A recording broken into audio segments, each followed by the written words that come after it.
Coast Guard. So you basically drove a boat for 20 years. My son's wife smiled when she said it at Sunday dinner, and my own boy just chuckled. I let them. I never mentioned the freezing night in the Bering Sea, or the rescue log an Admiral still keeps in a desk drawer. To understand how my own blood mistook silence for weakness, and why a quiet Washington harbor town became the stage for a reckoning, I have to go back to the beginning. My name is Martha.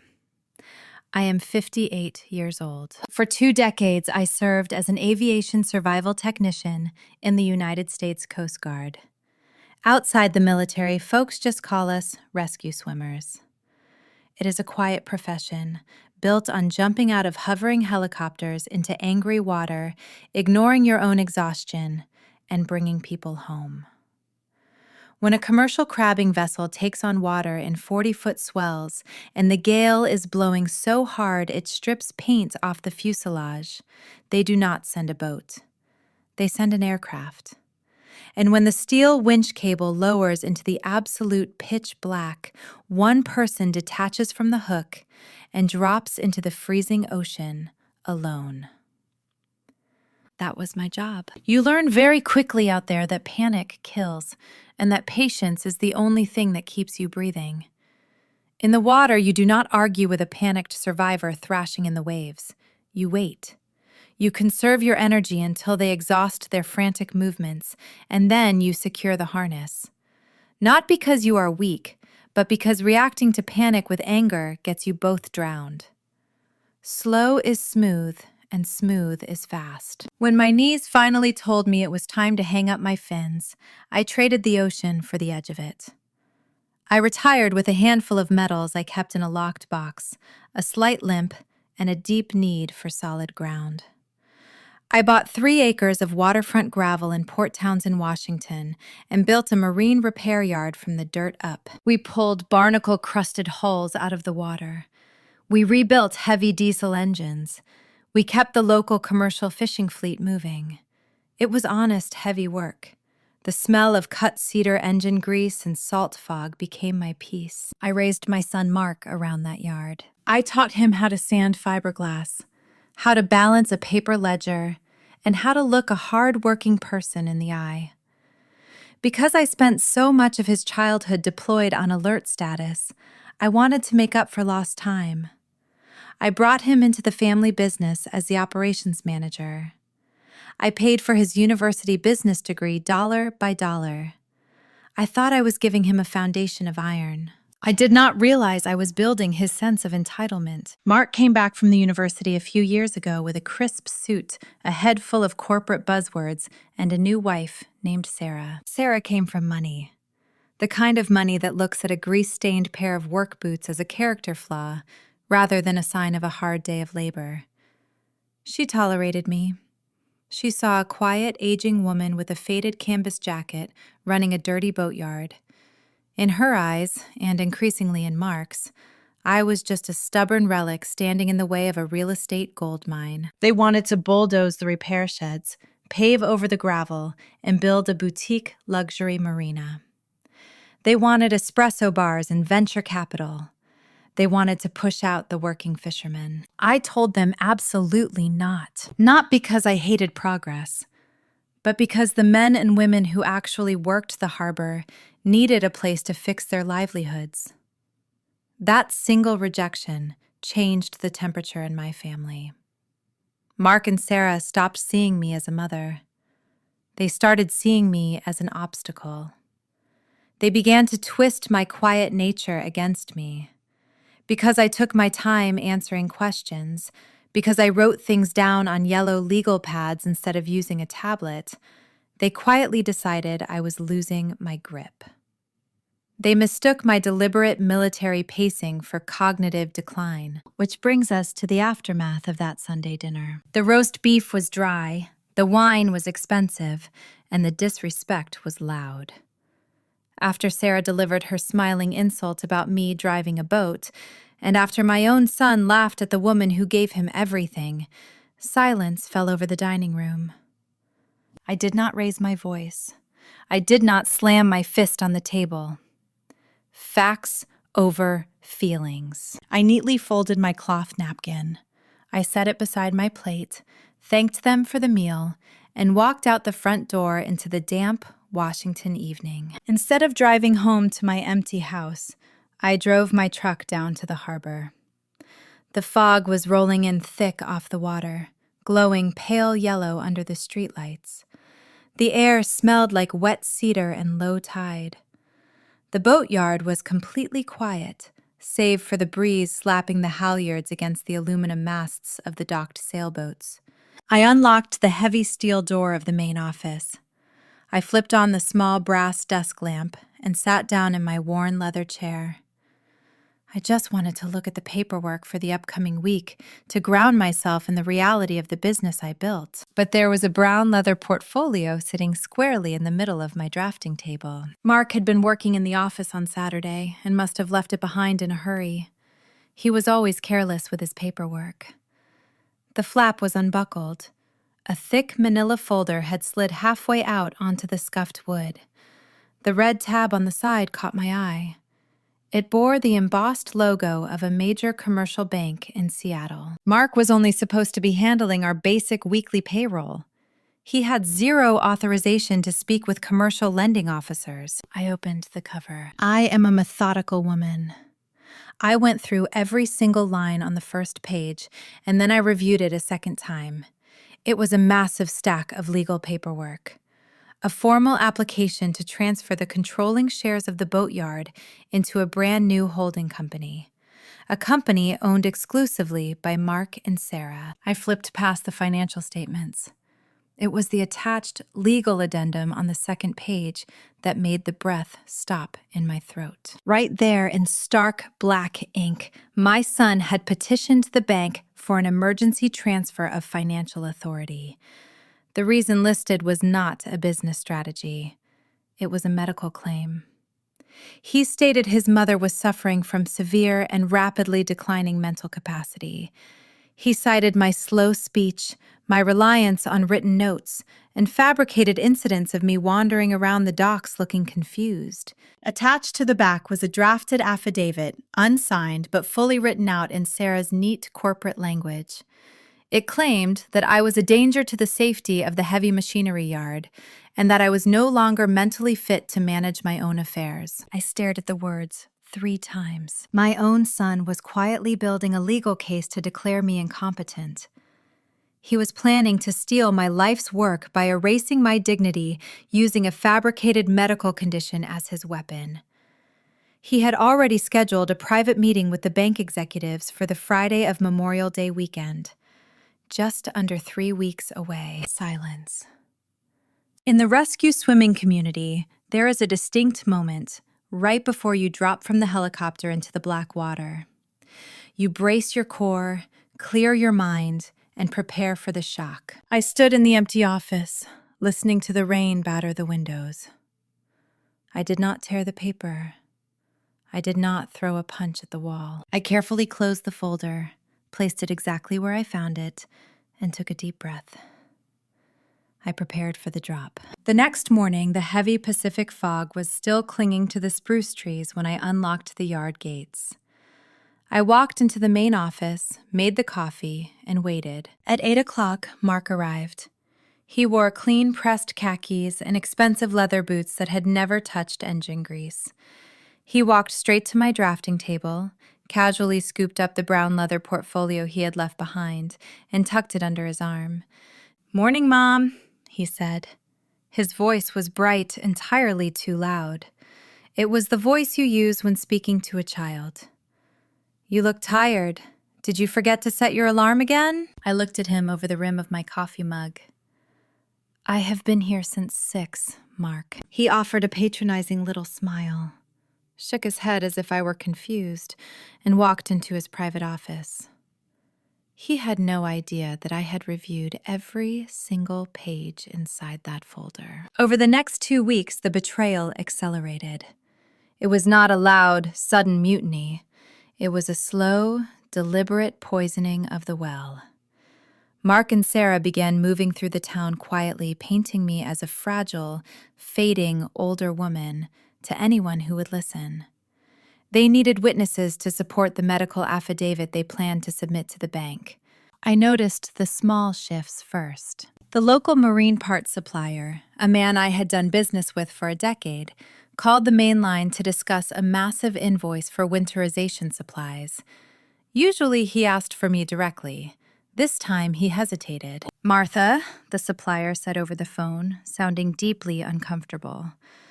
"Mark told me I should probably run all the bulk orders past him from now on.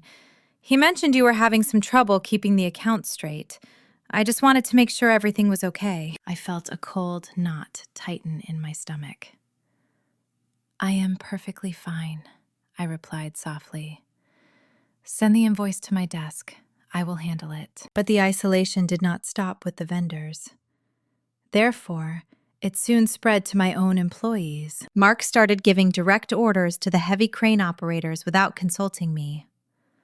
When I caught a young deckhand preparing to hoist a 40-foot trawler using frayed nylon straps instead of the certified steel chains, I immediately halted the operation. "Stand down," I ordered the young man. "Those straps are rated for 20,000 pounds. That vessel weighs 30,000. You will snap the rig and crush someone." The deckhand looked nervous. "Mark said it was fine, ma'am. He said you were just being paranoid lately." I did not raise my voice, but I did not break eye contact. "Switch to the chains.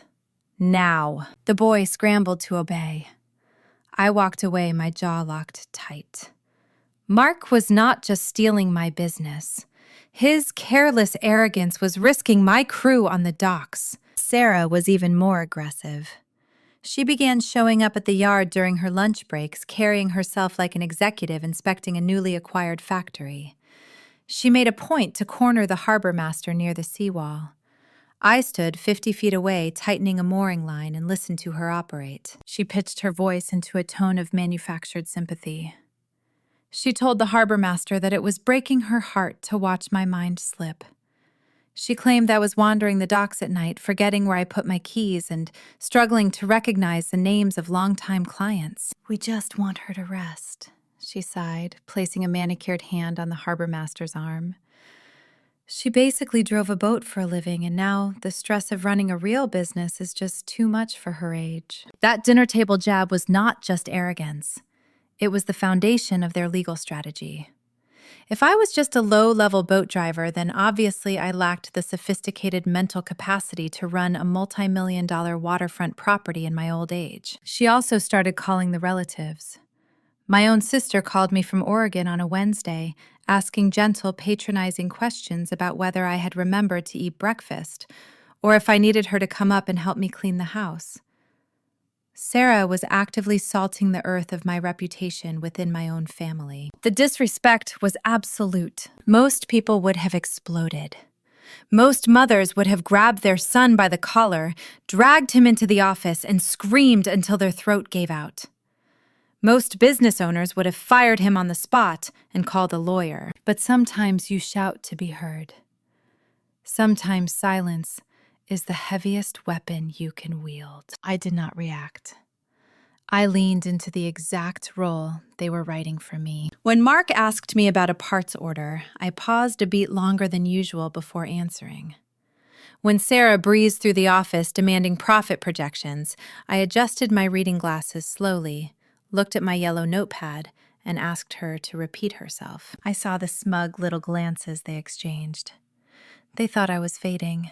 They thought I was folding under the pressure of age. They had no idea they were simply watching a woman trained to survive in hostile environments. In the military, you learn that an overconfident opponent is a careless opponent. You let them believe they hold all the cards while you count the deck. Would the commercial bank actually approve a hostile transfer without my consent, based solely on a son's word? The bank would want absolute proof. Mark knew this. Therefore, he needed to force a legal surrender. The breaking point arrived on a Thursday afternoon, right as the sky turned the color of bruised iron. I was sitting in the yard office, wiping down a brass compass housing.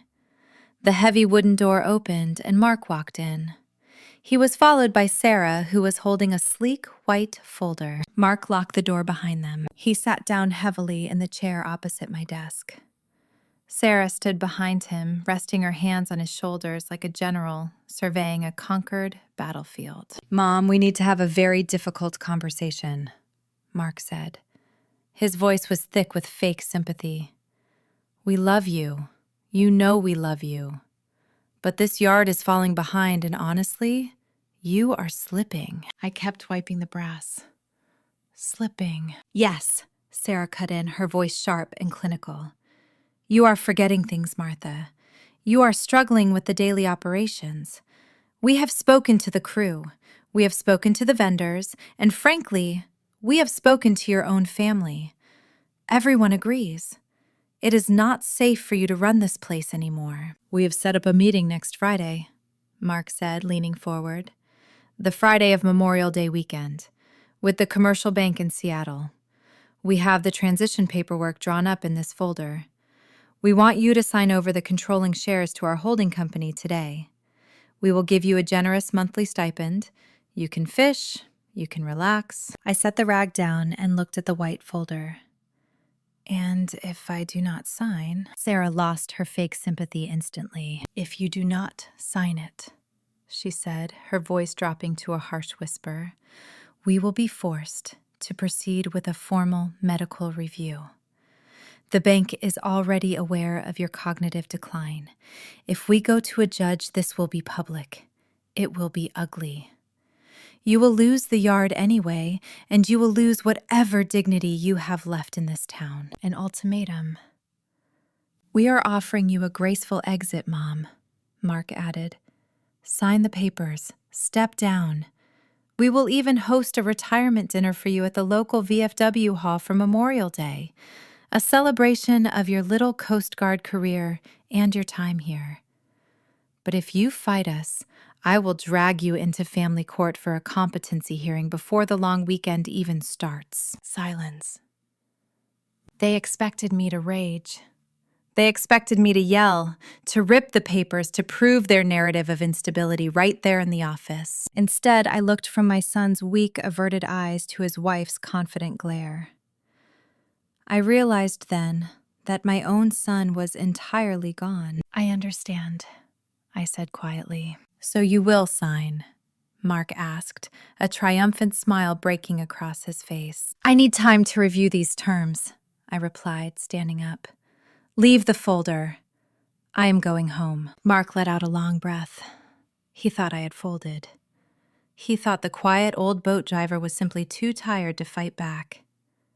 He squeezed my shoulder one last time and walked out the door with his wife. I waited until their car tires crunched out of the gravel lot. Then I locked the deadbolt on the office door. It was time to go home, pull down the attic stairs, and open a very old, very heavy canvas bag. The drive home was quiet under a bruised, weeping sky. The rain had turned into a steady, freezing mist. I parked my truck, unlocked the front door of my empty house, and walked straight to the hallway. I reached up, grabbed the braided nylon cord, and pulled down the folding attic stairs. The air up there was dry, smelling of exposed pine and 30 years of accumulated dust. I walked past cardboard boxes filled with Mark's childhood baseball gear and old tax returns. Tucked into the far corner, beneath a heavy canvas tarp, sat a dark green sea bag. Stenciled in faded black ink across the side was my name, my rank, and the insignia of the United States Coast Guard. When you leave the service, you bring home ghosts. You fold them away neatly because the civilian world has no room for them. You learn to smile at the grocery store, pay your property taxes, and never discuss the nights the ocean tried to kill you. Mark and Sarah believed my silence meant I had nothing worth saying.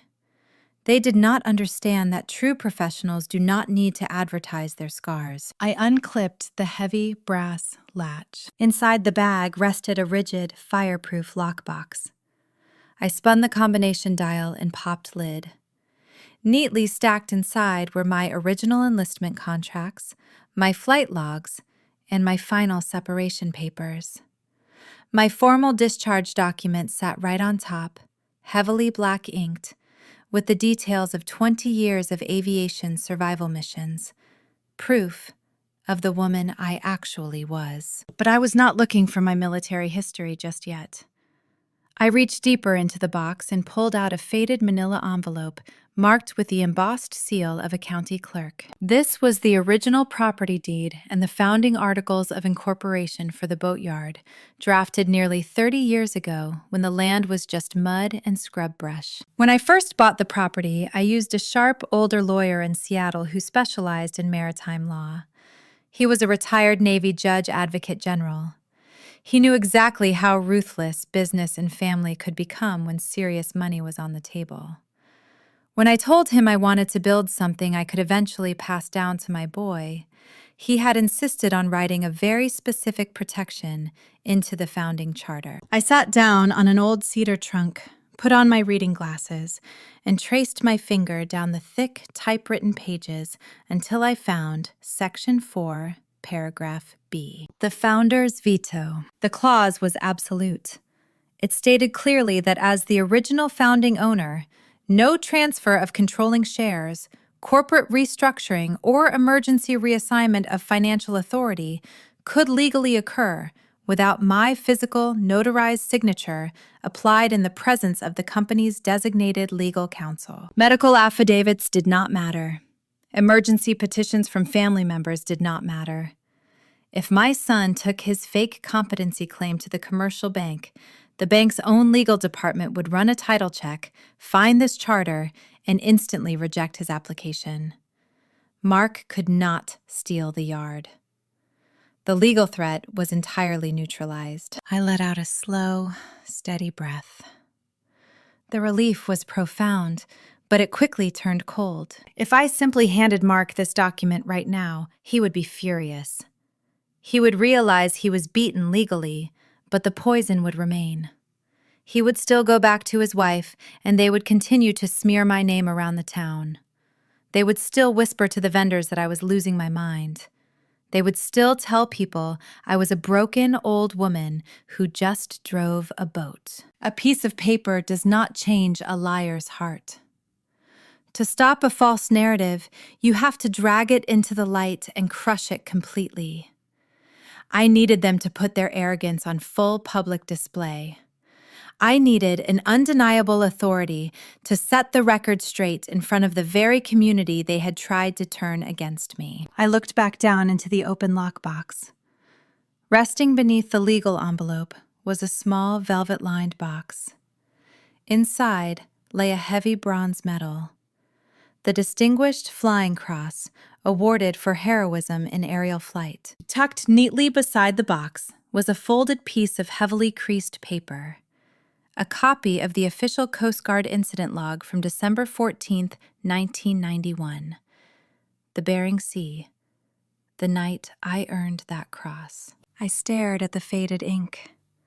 The screaming turbine engines of the Jayhawk helicopter, the black water rising up like mountain ranges, the freezing spray turning to ice on my visor, and the man in the water. I pulled my cell phone from my pocket. It was time to make a quiet call. I dialed a number I knew entirely by heart even after all these years. It rang 3 times before a gravelly voice answered. "Master Chief Miller!" the voice barked. "Tom," I said softly. "It is Martha." There was a long pause on the line. Then a warm, rough laugh echoed through the speaker. "Martha, good God. I thought you were living out your days fixing diesel engines up in Washington. What do you need, sister?" Tom Miller had been my flight mechanic. He was the man running the winch cable the night we flew into the Bering Sea storm. He was now heavily involved in the Regional Coast Guard Veterans Association, specifically handling honors and legacy records. I explained everything. I told him about the hostile takeover, the medical affidavit, and the sudden plan my son had devised to host a fake retirement dinner to appease the bankers and push me out quietly. I explained the narrative they were selling. Tom did not interrupt once. I could hear the anger building in his silence. When I finally finished, the line was quiet for a heavy 10 seconds. "They said you just drove a boat," Tom finally asked, his voice deadly calm. "That is the story they are telling." "All right," Tom said, his tone shifting into pure operational mode. "Leave the event planning to them. Let them invite the bankers. Let them invite the town. I will make a few calls to District 13 headquarters. We are going to turn that little retirement dinner into a formal Hall of Honor induction. We will bring the brass." "Thank you, Tom." "One more thing, Martha," Tom added, his voice catching slightly. "Do you remember the online Veterans Reunion group we set up a few years back? The one you never post on?" "Yes. Someone reached out to the group administrators 3 months ago trying to find you. He was looking for the rescue swimmer from the December 1991 Bering Sea mission. We did not give out your information without your permission, but I just forwarded your contact details to him. I figured you might need a friendly face right about now." My chest tightened. "Who is it?" "The crabber you pulled out of the swell," Tom said softly. "He has been looking for you." We hung up. I sat alone in the dim light of the attic, holding my phone, my heart hammering against my ribs. I packed the original deed, military records, and the medal back into the box. I carried it all downstairs, set it on the kitchen table, and made a pot of black coffee.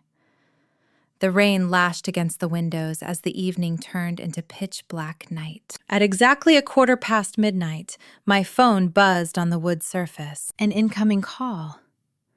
The screen glowed with a 907 area code. Alaska. I answered it. "Hello?" The water was 34 degrees that night. A thick, weathered voice said through the static. I closed my eyes. "I told you to grab the collar of the harness and not let go." A sharp, ragged intake of breath hissed through the speaker. "You told me if I panicked, we both died. I have spent 10 years looking for the woman who gave me my life back." I explained the situation to him. I kept it brief and stripped of emotion.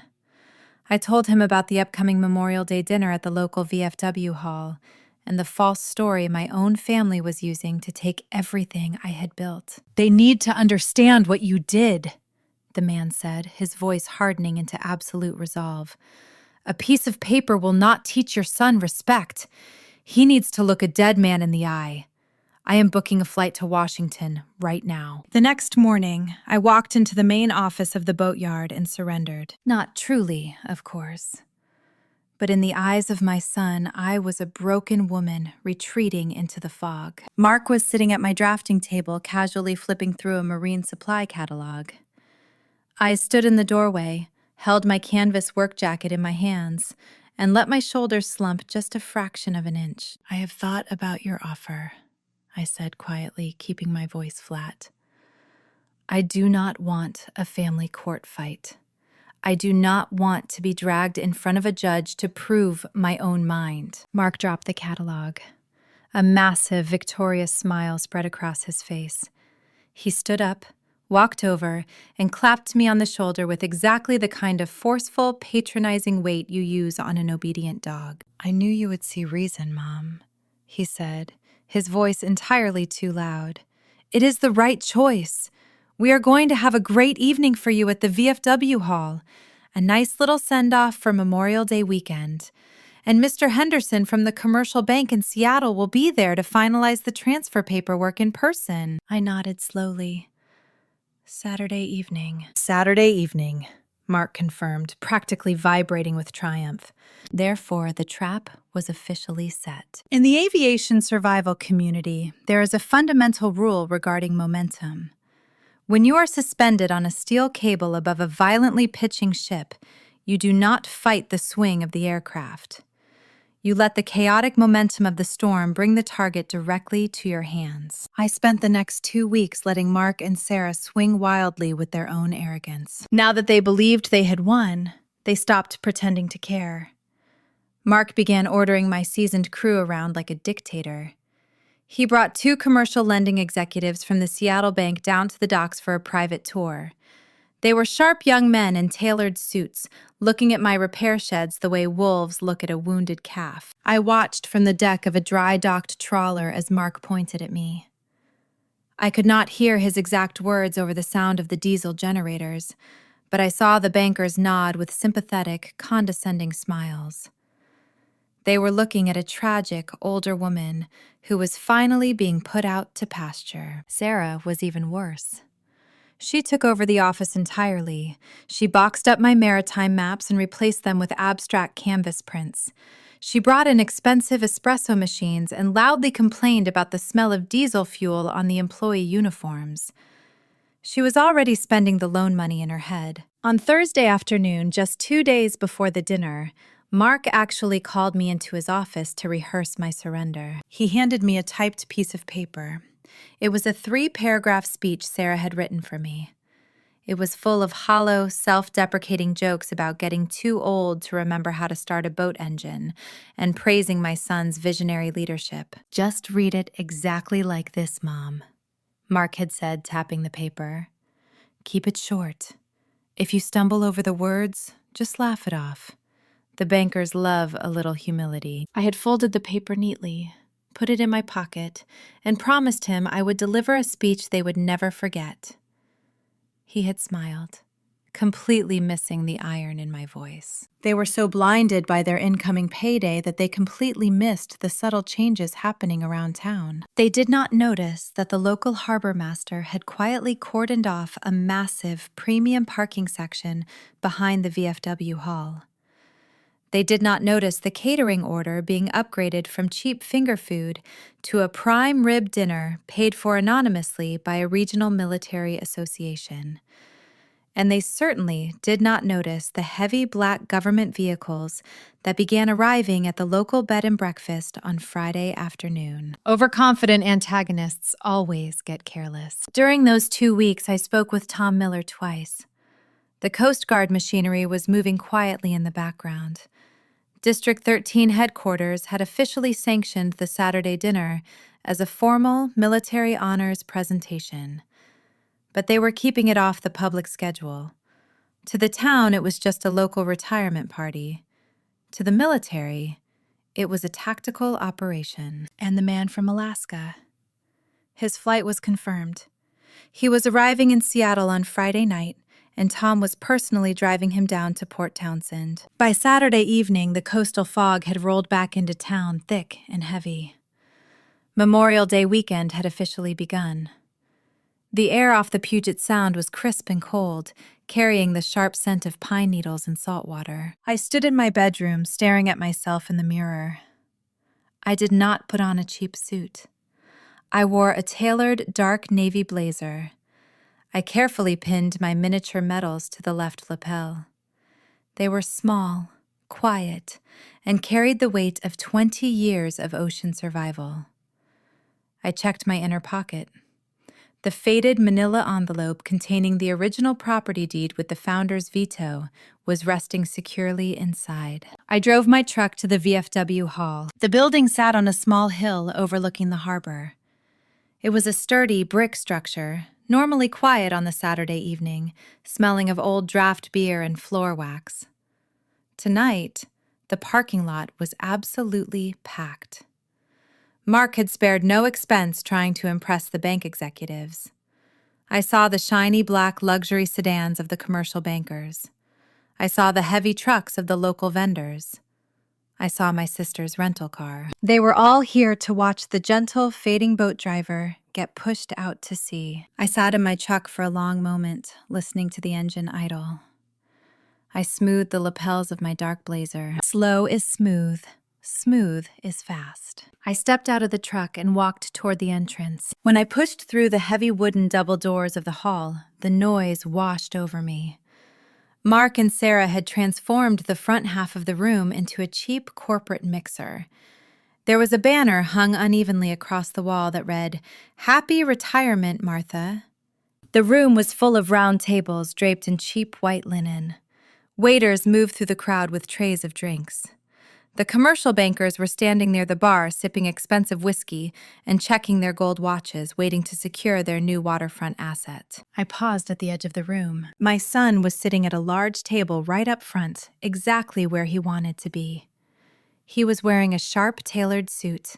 He was grinning widely, telling a loud story to a group of local vendors, playing the part of the weary but loving son who had finally saved his mother from herself. Sarah sat beside him, clutching a white folder containing the transfer paperwork like a trophy. They thought they controlled the room. They thought they controlled the narrative. Tell me in the comments below. If your own family tried to push you out using your age against you, would you fight them in private? Or would you let them walk directly onto a public stage they built for themselves? I walked quietly down the center aisle of the VFW hall. The crowd parted just enough to let me through. I could feel the sympathetic, patronizing glances burning into my back. A few local vendors offered me tight, awkward smiles. They truly believed they were watching a tired older woman take her final lap. I reached the front table and took my seat next to Mark. He leaned over immediately, smelling heavily of expensive cologne. "Mom," he whispered sharply, a fake smile plastered on his face for the room to see. "Mr. Henderson from the commercial bank has the signature pages ready. After you give the speech Sarah wrote for you, we will just sign them right here at the table. Keep it clean, keep it quick." I did not answer him. I simply stared at the small wooden podium sitting in the center of the stage. Sarah placed a pristine white legal folder on the tablecloth between our water glasses. She tapped the cover twice with a manicured fingernail. "Just sign right above the dotted line when Mark calls you up. It will all be over soon." At 7:30, Mark stood up. He tapped a silver spoon against his glass. The chattering in the room slowly died down. The commercial lending executives turned toward the small wooden stage, looking mildly bored. "Thank you all for coming," Mark began, his voice projecting across the room with practiced ease. "Tonight is about family. It is about honoring a woman who has worked hard, but who finally needs to rest. My mother spent her life driving boats for the Coast Guard, and then she built our family yard. But time catches up to all of us." He paused, looking down at me with an expression of profound, fabricated pity. The room was absolutely silent. "We are here to celebrate her transition," Mark continued, "to give her the quiet life she needs now, and to ensure the business has the sharp leadership required for the future. And now to say a few words about her little career before we sign the transition papers. Please welcome a local representative from the Coast Guard." Mark stepped back from the microphone. He waited for a low-level local officer to walk up and give a generic 2-minute speech. He did not expect the heavy, rhythmic sound of polished leather shoes echoing against the hardwood floor. From the rear shadow of the hall, a man stepped into the light. He was not a local representative. He was wearing an immaculately pressed service dress blue uniform. He was tall, his posture was absolute iron, and his shoulders carried the heavy gold shoulder boards of a 2-star Rear Admiral of the United States Coast Guard. A collective murmur rippled through the room. The commercial bankers instantly stood up straighter. The Admiral bypassed Mark entirely. He did not look at Sarah. He walked deliberately to the podium, gripped the edges of the wood, and stared out at the crowd with eyes like chipped flint. "A little career," the Admiral said. His voice was a low rumble that commanded absolute silence. "Driving boats." Mark shifted uncomfortably, a nervous smile flickering on his face. The Admiral reached into his dress jacket and pulled out a heavy yellowed piece of paper. "I am the commander of the 13th Coast Guard District. I did not fly down from Seattle tonight to validate a real estate transaction. I am here by order of the Hall of Honor to enter an official rescue log into the permanent history." Sarah went completely still. The bankers exchanged confused, urgent glances. "December 14th, 1991. The Admiral recited the text aloud, his voice cutting through the silent room like a razor. 200 miles off the coast of Dutch Harbor, Alaska. Hurricane-force winds, swells exceeding 40 feet, a commercial crabbing vessel taking on heavy water, losing power, and breaking apart in the ice. The Admiral paused, locking eyes with the commercial bankers standing near the back wall. The gale was too violent for a surface vessel. We sent a single Jayhawk helicopter. When they arrived, the crabbing vessel had rolled completely. There were men in the water. The flight mechanic lowered the rescue swimmer into 34-degree water in total darkness. I kept my eyes fixed forward. I felt Mark staring at me. The swimmer detached from the cable, the Admiral continued. She located a single survivor thrashing in the freezing foam. The survivor panicked. He pulled the swimmer completely under the water in an attempt to use her as a ladder. The swimmer broke the hold, secured the harness by force, and signaled the hoist. The room was deathly quiet. A local vendor in the second row slowly set his drink down on the table. On the ascent, the steel winch cable snagged on a rogue wave spike, the Admiral recited, his voice growing harder. The violent jolt dislocated the swimmer's left shoulder. She hung over the black water 70 feet in the air, holding a panicked, freezing man with one functioning arm for nearly 2 minutes until they cleared the cabin door. The Admiral folded the paper and placed it gently on the podium. That swimmer did not request medical leave. She did not ask for a desk. She reset the shoulder on the flight deck and reported for duty the next morning. For her actions, she was awarded the Distinguished Flying Cross. The Admiral looked directly at my son. Your mother did not drive a boat, son. She jumped into the jaws of hell so other men could go home to their families. She is an aviation survival technician.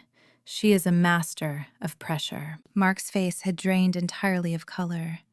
He looked like he had been struck with a heavy hammer. And speaking of going home, the Admiral added quietly, gesturing to the heavy wooden doors at the back of the hall. There is someone here who would like a word. The doors opened. Tom Miller, my old flight mechanic, walked in wearing his dress uniform. But he was not alone. Walking slowly beside him was a heavy-set man in his late 60s. He had a thick white beard, weathered skin, and eyes that held the deep, heavy weight of the ocean. He was wearing a simple flannel shirt and jeans. He walked directly down the center aisle, ignoring the entire room, his eyes fixed exclusively on me. When he reached the front table, he stopped. He looked at Mark. Then he looked at Sarah. "Are you the boy?" the man from Alaska asked, his voice rough and booming. Mark swallowed hard, unable to find his voice.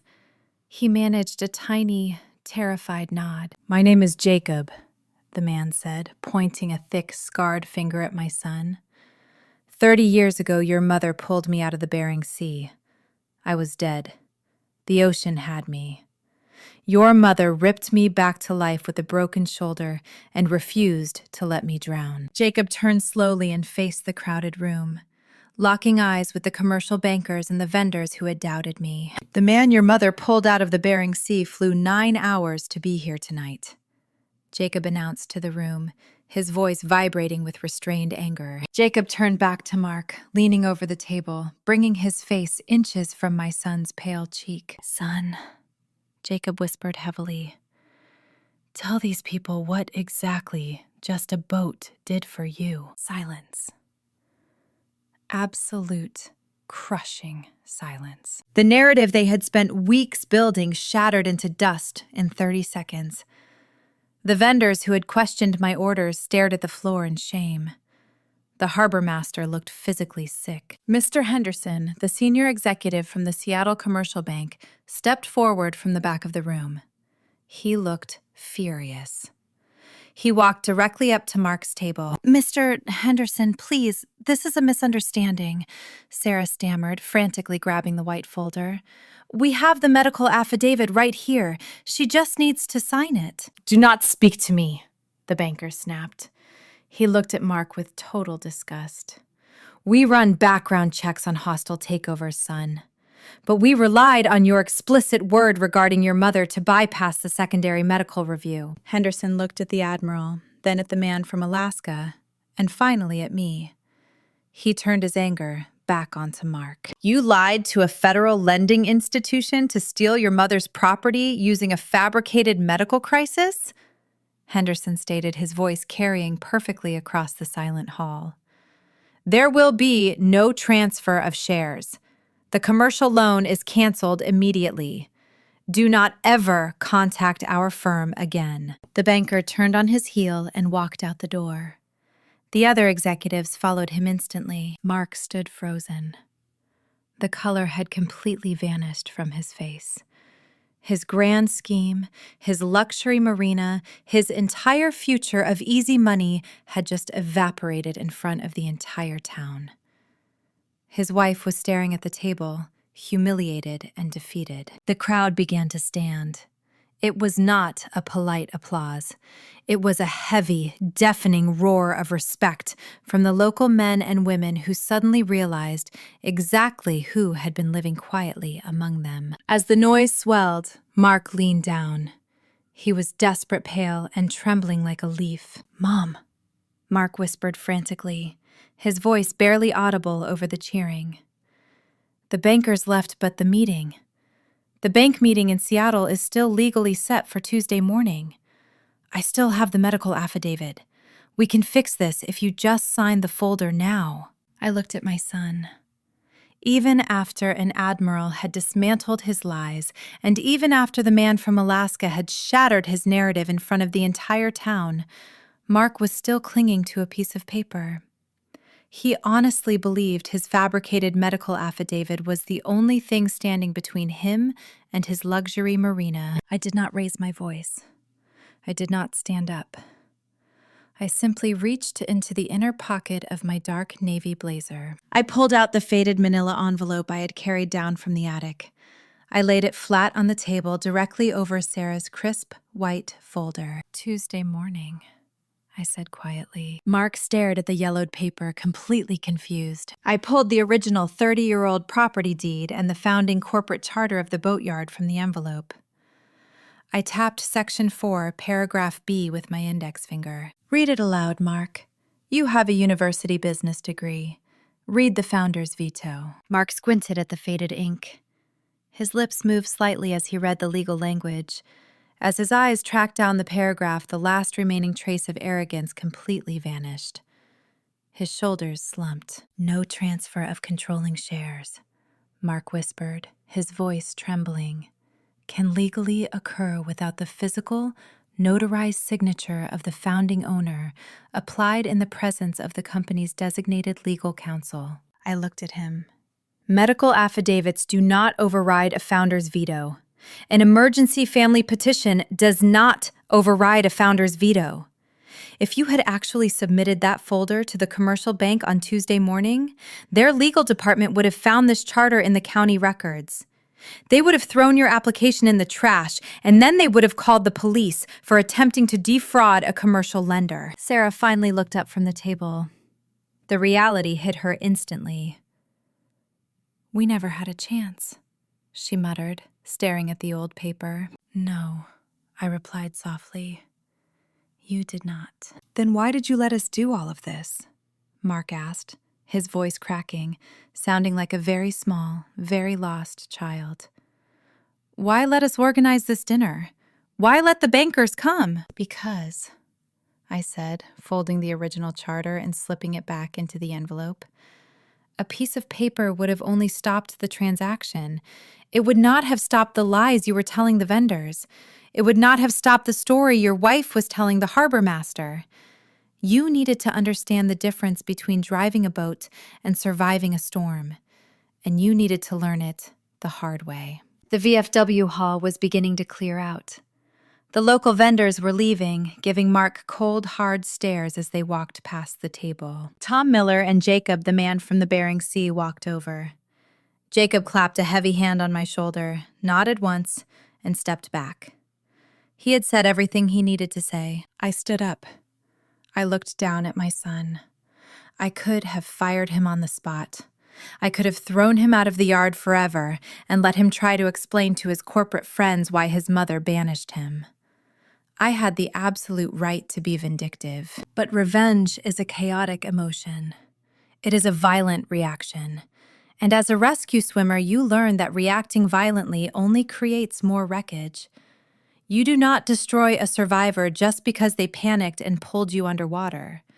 You secure them, you carry them home, and you let them deal with the heavy weight of their own actions. I am not signing your papers, Mark, I said, looking him dead in the eye.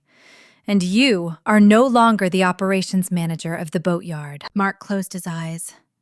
The defeat was absolute. However, I continued, keeping my voice perfectly level, if you show up at the yard on Tuesday morning at 6 o'clock wearing steel-toed boots instead of those expensive loafers, there is a job for you. You will be a general deckhand. You will scrape barnacles, you will clean the diesel sumps, and you will learn how to take orders from the men you tried to fire. You will learn respect from the dirt up. I looked at Sarah, who was completely silent. If that is not acceptable to your wife's standard of living, I added, then you can pack your bags and leave Port Townsend tonight.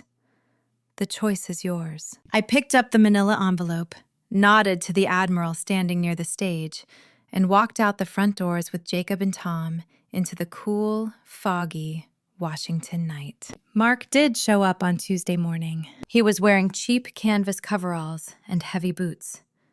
He did not speak a word. He grabbed a heavy wire brush and spent 10 hours scraping the hull of a commercial crabbing vessel in the freezing rain. Sarah did not stay. She packed her bags and drove back to Seattle, realizing a marine repair yard offered no venture capital or easy money. He is still out there today. I do not know if he will ever earn his way back into the main office.